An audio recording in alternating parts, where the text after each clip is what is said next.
go live, but it lied to me. What is up, everyone? Welcome into the Wiffle Wednesday live chat episode number 17.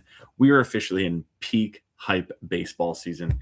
WBC off the charts electric has been incredible. Multiply that by spring training, and the baseball card market is on fire. I'm trying to capitalize on that as much as possible. I've run 7 whatnot shows in the last 10 days, including tonight and I meant to say including last night and probably tonight.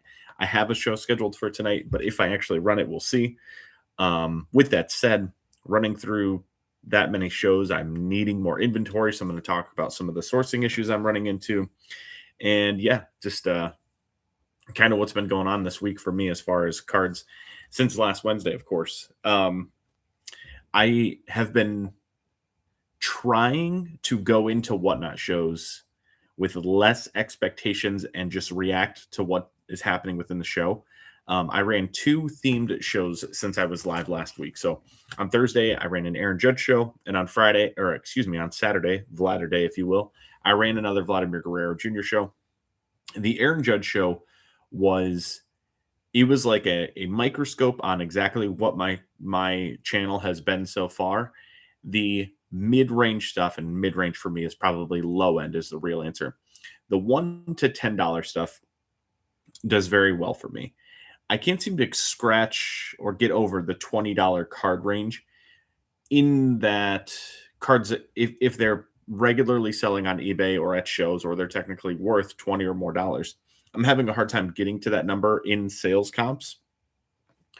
I shouldn't be surprised. Like that should be an expected realization. But the 1 to 5 range, man, it is like actual gasoline. So because of what I buy and how I buy, I do specialize in $1 value boxes, $2, $5 value boxes.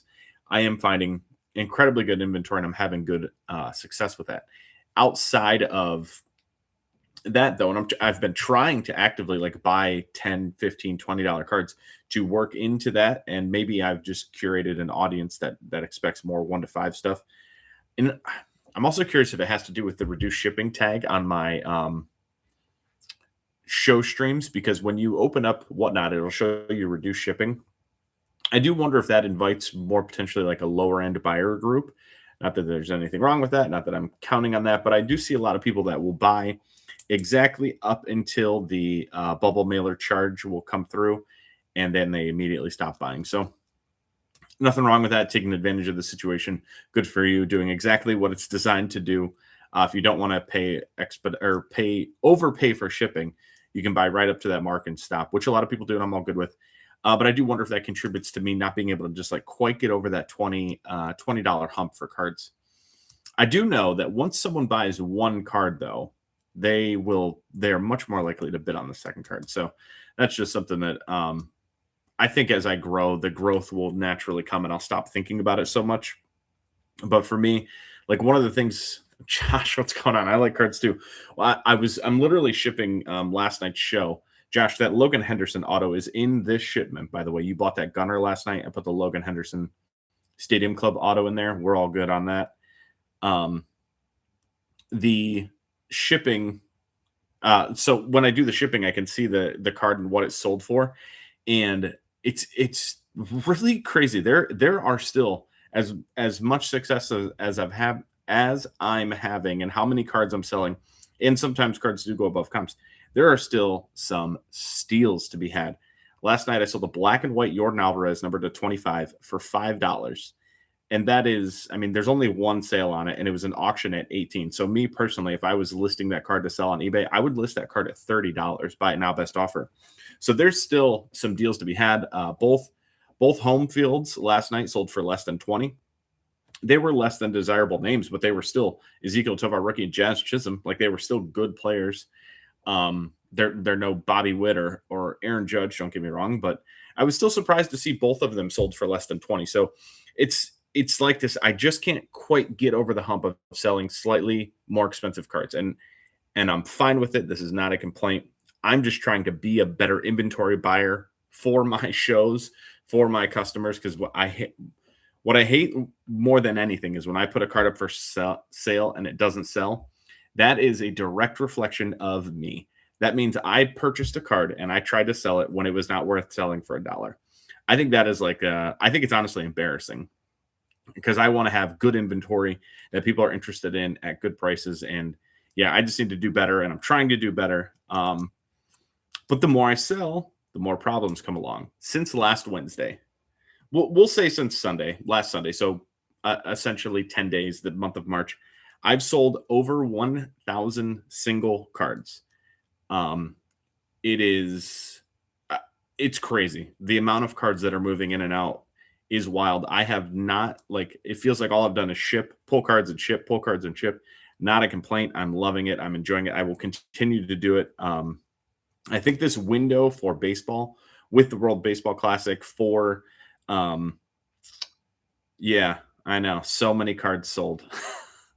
The World Baseball Classic with spring training, with like the excitement of a new season. There's always hype around a new season.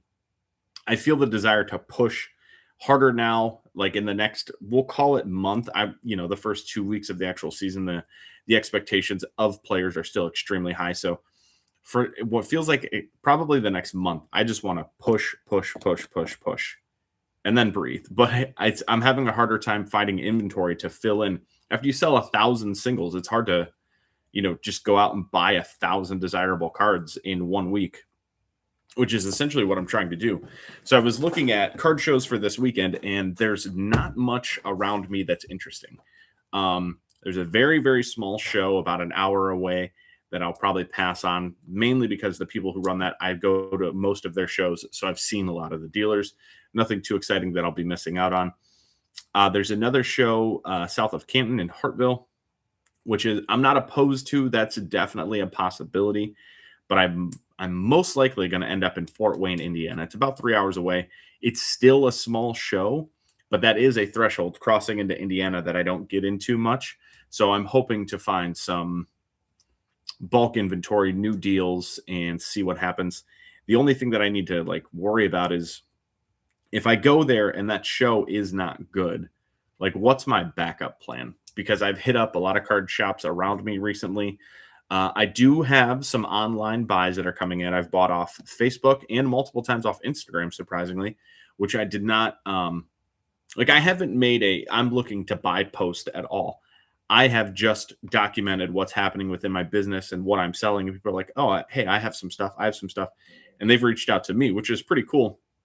But I'm almost curious if I should make a buying post or a buying video explaining exactly who I'm looking for, the price range I'm looking for, and more importantly, how fast can you get it to me?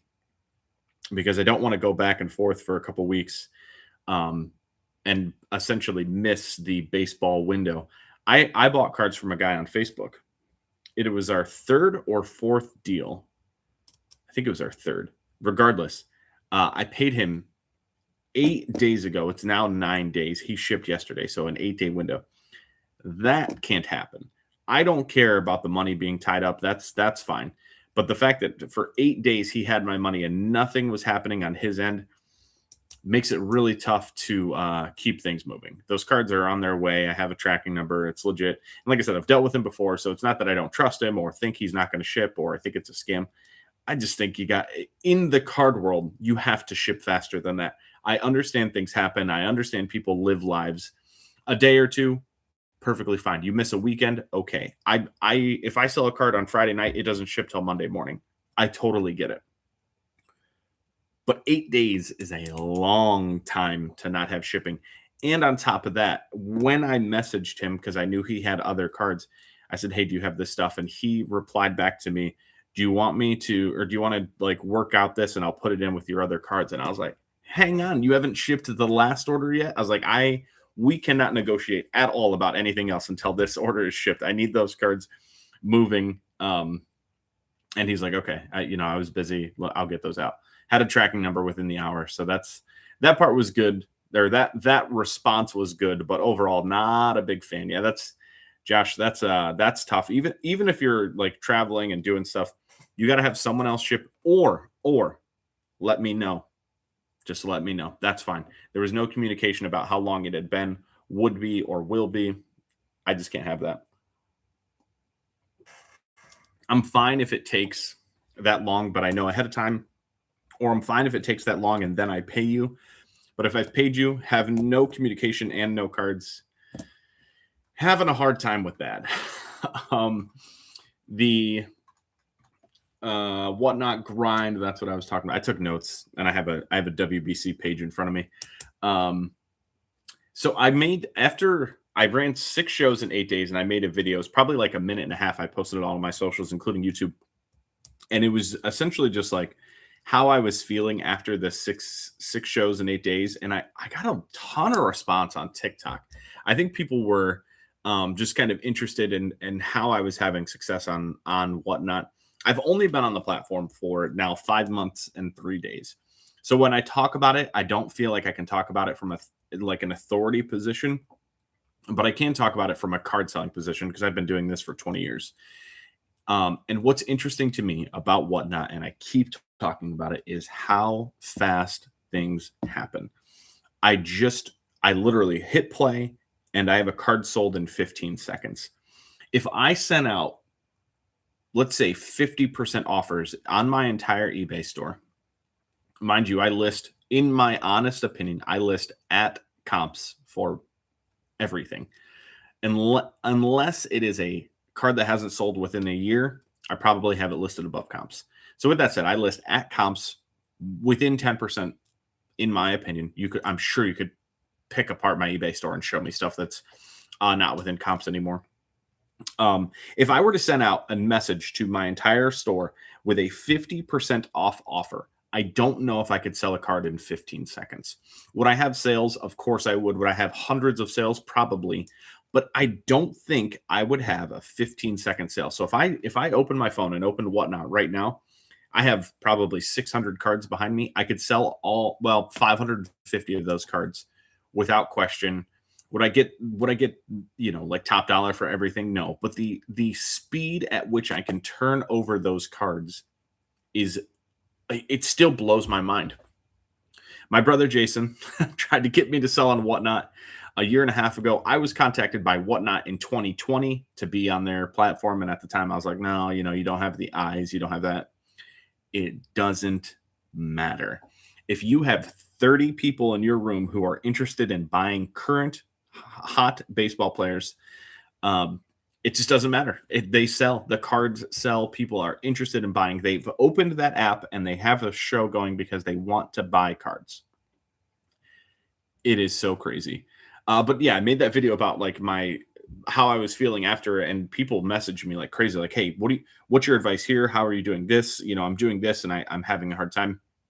It did give me a long form video idea about selling more things on whatnot and what I would do. And I would centralize it around like being a new seller and what actually sells. I think a lot of things that people worry about is comps or what something is worth. And I think that's one of the biggest mistakes. Forget what you think a card is worth. What do people want? If you are not running an Ellie De La Cruz, Paul Skeens, Bobby Witt, Shohei Ohtani, or Aaron Judge every 10 cards at the very minimum, you're going to have a hard time. Even if you show up with all $20 cards, but if that $20 card is Yordan Alvarez, which even as a seller who's having some success, even a $30 Yordan Alvarez card is going to sell for less than it should.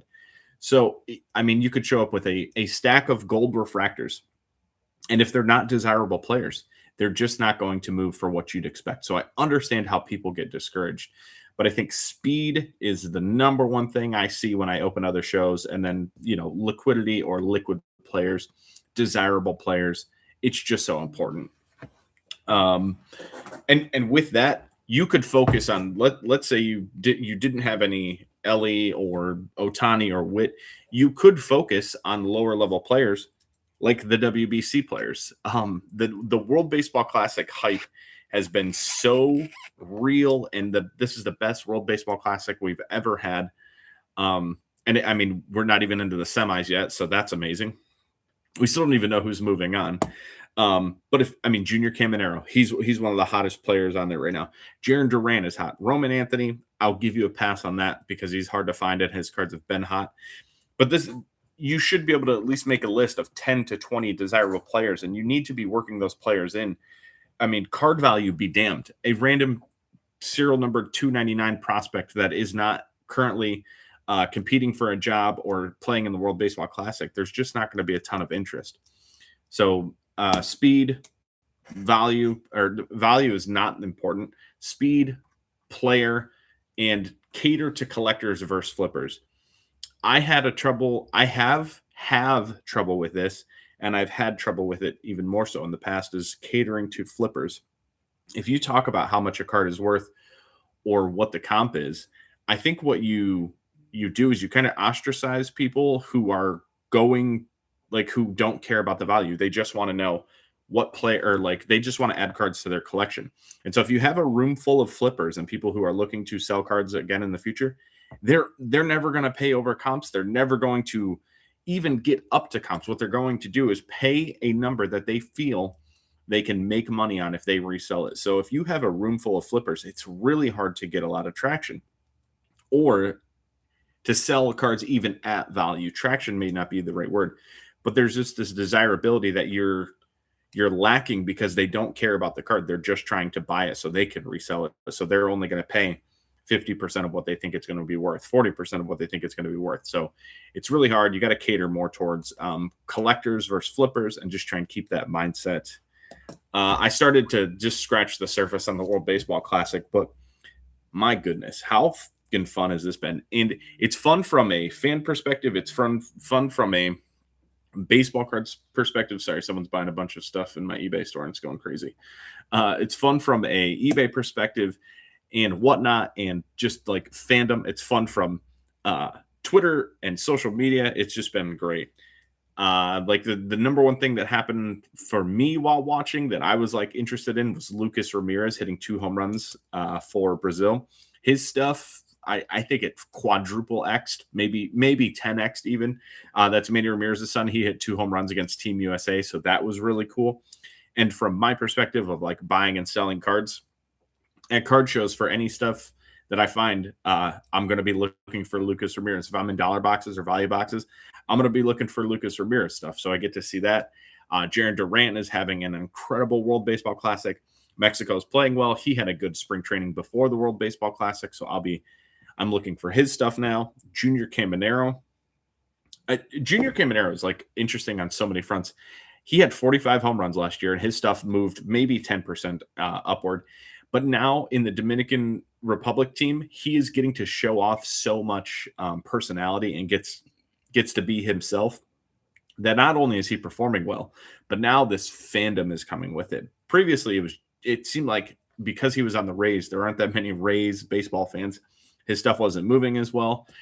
Now we're seeing actual fans who are hyped for him, pumped for him, love to see him perform. So Junior Caminero, as far as like player requests in the show last night, I think he was number 2 behind Nolan McLean. Can't find his stuff, so that's unfortunate. Shohei Ohtani, still the best player in the world. He hit a homer in the first game, hit a grand slam in the second game. He was 3 for 3 in the first game, a triple short of the cycle, and they literally pulled him out of the game because Japan was so far ahead. And I'm sure the Dodgers had something to say about that. The pitcher from the Czech Republic, that he's an electrician. He's not a pitcher. He's an electrician. Satoria, they gave him a standing ovation as they pulled him off the mound the other day. And that was in Japan, so the Japanese fans were giving him a standing ovation. That kind of stuff, man, that is baseball. Glorious, glorious baseball. It's what I love about it. It's what I've always loved about it. And the World Baseball Classic gives us something that we don't see in any other form of baseball. We have one game playoffs, and I don't know if you guys remember like game 163 when they used to do that, or the one game wild card game. Man, it is such a different vibe to it. If you are playing do or die baseball, it's completely different than a 7-game series. Sometimes in a 7-game series, you're gonna kind of fall on your face for a game and you just blow out your bullpen and you don't worry about it. You cannot do that in a 1-run game. Everything matters. Every ground ball matters. Every pitch matters. Every pitching change, every batting change, every lineup change, every pinch runner, every base. It all matters so much. I mean, we saw Italy last night. Italy beat the United States, by the way, on like hard-nosed baseball. Italy was still playing hard as balls when it was 5-0, and they got 3 runs on some nonsense, and they needed it because they only ended up winning 8-6. So Italy, I mean, they're another huge story. That lineup is incredible. It's a very young lineup, but those dudes are having a good time doing espresso shots at the end of the dugout after they hit a home run. Vinny Pasquatch looks like a natural born leader. I love to see that. Jack Caglione, big game last night. Antonucci, the guy from the White Sox, the shortstop. What is his name? Antonacci. He's having an incredible WBC, and it's just so fun to see. And then also the pitcher for Brazil, that Joseph Contreras, guy's 17. They said he was doing homework on the day he pitched in the World Baseball Classic versus Aaron Judge, Bryce Harper, and the meat of the USA lineup. It's just insane to think about. We're seeing Roman Anthony play well. He had a home run the other day. He's 21 years old. I think it was the youngest USA player to hit a home run in the Baseball Classic, so that's pretty cool. All of that is cool. What is not cool is it sounds like Mark DeRosa did not understand how the World Baseball Classic pool play works. They went into that game versus Italy, and it sounds like they legitimately thought they had already clinched. So he was playing his bench. He was going to different bullpen arms and kind of blew it last night.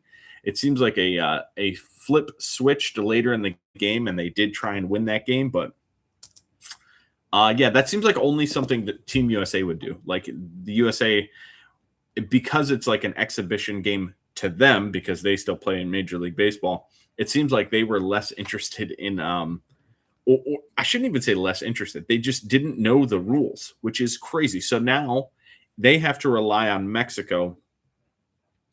If Mexico wins by scoring 4 or less, so if they win 4-0, 3-0, 2-0, 1-0, 4-2, all those scenarios where they score 4 or less and they win, Mexico and Italy move on to the quarterfinals, and the USA is out.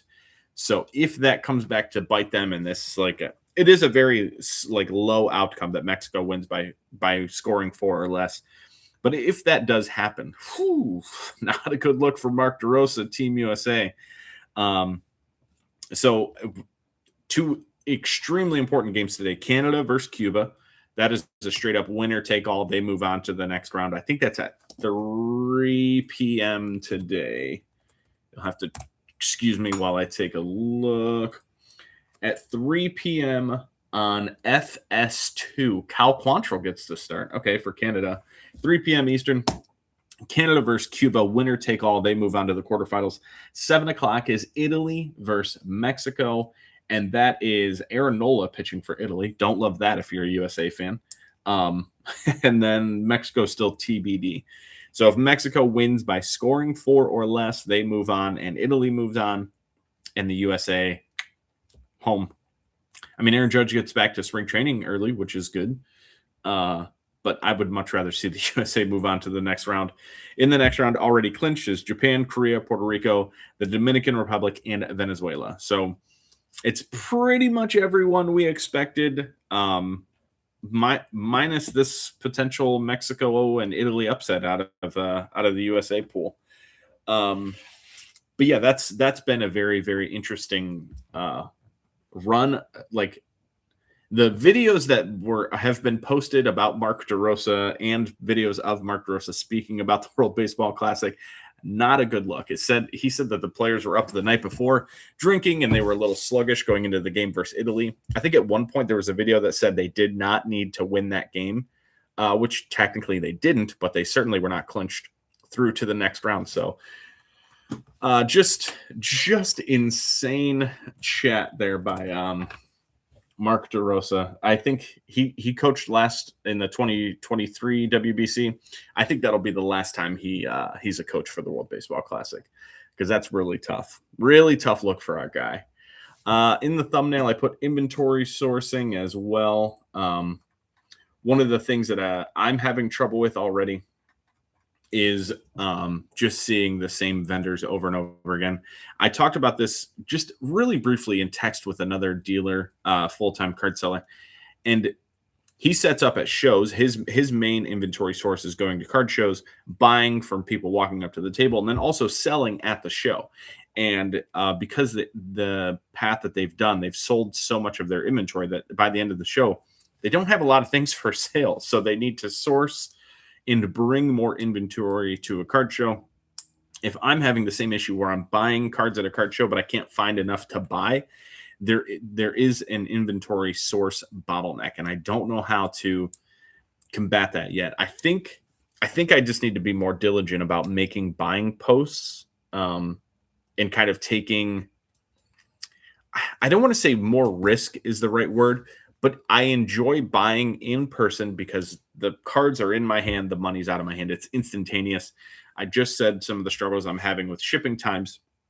So if I go to card shows, great, but I'm running out of like cards to buy at card shows because I've bought so much of it already. If I'm posting online, then I'm waiting for them to ship. There's potential that people just don't ship and they try and scam. I'll never pay friends and family outside of my friends and family, so I don't have to worry about that. It'll always be goods and services, and I will absolutely spike a deal if someone says, well, I can't accept goods and services, or you have to add 3% more. Deal's done. I'm good. We're not going to deal with you then. So yeah, I think that is something I need to explore a little bit more, is just being able to buy more online. I am a member of so many different Facebook groups that are like buy, sell, trade and all this stuff. So maybe I just need to make a buying post and what I'm looking for, because I have a pretty good idea. I've been taking notes after a Whatnot show is over about requests and how things went. Yeah, I mean, in the Sunday show, I put in there Yankees and Brewers. They were the most requested shows. Bellinger was requested multiple times, which was interesting to me because I then had Cody Bellinger cards for the next show, and they didn't sell well. So always interesting. Topps Pristine was requested a ton. Roman Anthony, which I had a ton of. Detroit Tigers. I have a huge Detroit Tigers following somehow, so I bought and sold a ton of Tigers.